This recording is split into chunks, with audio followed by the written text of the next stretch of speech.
You ask Tiger to solve. This deals with linear equations with one unknown. The final result is a equals 6.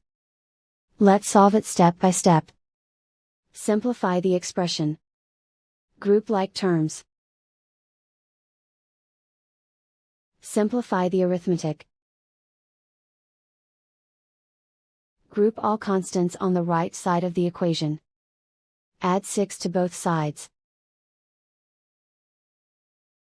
Simplify the arithmetic.